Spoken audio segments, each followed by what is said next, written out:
off this weekend.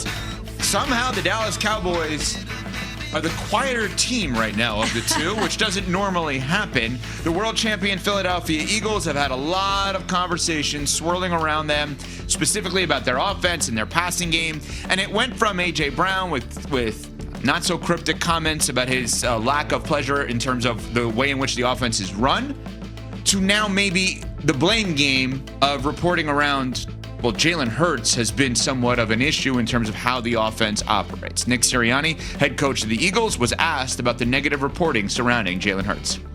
When there's not a name on it, I don't put a lot of credence into that.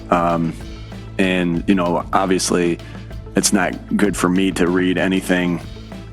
I got to prepare to do my job, right? And if I'm thinking about other things, and so now when Bob preps me for it, I don't necessarily believe everything that's been being written. I just don't. I've been around long enough to know that, so I don't give it a lot of credence when there's not a name. And again, just don't fall into the trap of believing everything you see or read. Smalls, you're laughing. Before we play the Jalen Hurts part of it, what's the humor in that? Well, there wasn't a very pointed no. Jalen Hurts is not an issue with the offense. Our quarterback is not taking matters into his own hands and not doing what the coaching staff wants him to do. That was more about reporting and more about not believing everything that you read. It wasn't a firm denial that the report was wrong and that he was backing his quarterback. I'm trying not to be super critical of Nick Sirianni. I feel like I've turned over a new leaf in that regard. But how could you not put credence into the report where you have A.J. Brown at every turn criticizing what the passing game has been and his involvement or lack thereof? How could you not put any credence into this narrative or the sentiment that there's frustration building in your locker room about what the passing game has been? And, of course, the quarterback, Jalen Hurts, being the central figure in all of that. That doesn't make any sense to me, Evan. Let's hear what Hurts had to say, and then we'll respond to all of this here. He was obviously asked about the reports of frustration in the locker room, specifically around the passing game. Just go to work every day. Go to work every day. Continue to go out there and try and do my best. Being in the position you are as a starting quarterback in this league, does that kind of come with the territory? And how do you learn to deal with it? I think it definitely does. And, you know, I take a lot of the responsibility when things are going. I guess I get a lot of attention when things are going well and when things are not going so well. And so I never run away from holding myself accountable. And I think that's exactly what I've taken the approach of doing. You know, when I look at this last game, I take great pride in what we do on offense. I take great pride in how we go out there and play as a team and what our flow is. And so we obviously got work to do, and I think that obviously starts with me. That's always my approach. That's always me looking internally first in everything that we do, and then in due time rising above. He's pretty unbreakable in terms of this stuff. You're not going to get him to take the bait on any of this, whether true or false. But I think it actually comes down to one thing. What's that? Ball security is job security. That's what he believes, and that's how he approaches everything. Risk-averse, cautious. He's just risk-averse. And so if you're a receiver, in A.J. Brown in this case, a risk-averse quarterback is not the most thrilling quarterback, I'm sure, for you to have, because when you think, I don't need to be open, I'll still catch it, which, by the way, to A.J. Brown's credit, he's right about that, right? Throw it up, he got it, right? He's that damn good. But if you're Jalen Hurts, they lead the league in lack of turnovers, 4 for the entire season. Mm-hmm. They're 8-2, right? They're number 1 in the NFC, and they won the Super Bowl last year. And oh, by the way, he played for Nick Saban. And I don't think that that's a non-factor in this in terms of probably the way in which his football schooling took place while in school.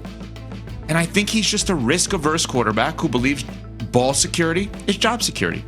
And I get why a wide receiver could be frustrated with that. There's no risk-taking. And they want him to take risks, and he won't do it. I think there's a lot of merit to what you're saying, because the Eagles' formula on offense and why they've been able to stack wins even though it's been inconsistent with productivity is because they don't turn the ball over and they're number 1 in red zone efficiency. So when they get inside the 20, they score touchdowns, not settling for field goals. So I do think there is something to be said for that approach. The problem that I have with what you're saying is that when you watch the film, and as I know both of you do. No, not like you. Not like you. But here's the thing. there are open receivers in the passing game, and Jalen Hurts is missing them. Okay, that's interesting. That's the part that's frustrating for a receiver. That's what makes it dicey for a play caller. That's what makes it complicated for a head coach that's slanted toward the offensive side of the ball. When you have open receivers, when A.J. Brown and Devontae Smith and Dallas Goedert, when these guys are schemed open and they don't get the ball for whatever reason, that becomes problematic. It becomes hard to justify the quarterback not being able to make those plays in the passing game. Risk averse is one thing, missing receivers is another. So you just brought up a whole different can of worms that I think is amazing for the audience to hear here and see. So all things can be true is what I'm realizing in talking this out with the Eagles. Yeah. You can have the risk-averse quarterback that believes ball security is job security equaling wins. And also, within that, here's what I do. Here's who I am as a person. I am going to just do these things. I'm allergic to this, so I won't eat that. Well, cool. This doesn't have that ingredient. You're not allergic to this. And if he's missing the open receivers, which would be risk averse to not hit those receivers, then it obviously makes sense. Then it's not what I said about A.J. Brown saying, just chuck it up, I got it. It's A.J. Brown saying, wait a minute, I have 3 yards of separation against the DB. Give me the ball because that you're not allergic to this. I get you're allergic to that, right? It doesn't have this ingredient in it. I think that's a really interesting way, CeCe, that you're bringing this up because he factually is risk averse. Do we agree with that? I agree with that wholeheartedly. That's who he is, he being Jalen Hurts, and that's how he believes they can win, and that's how they've won. What you're saying is, cool, continue to be that way. But did you see this guy in this spot? But the issue with that is is that sustainable if you want to go back to back and win another Super Bowl? Which part? The way he is or isn't? Either side. Okay.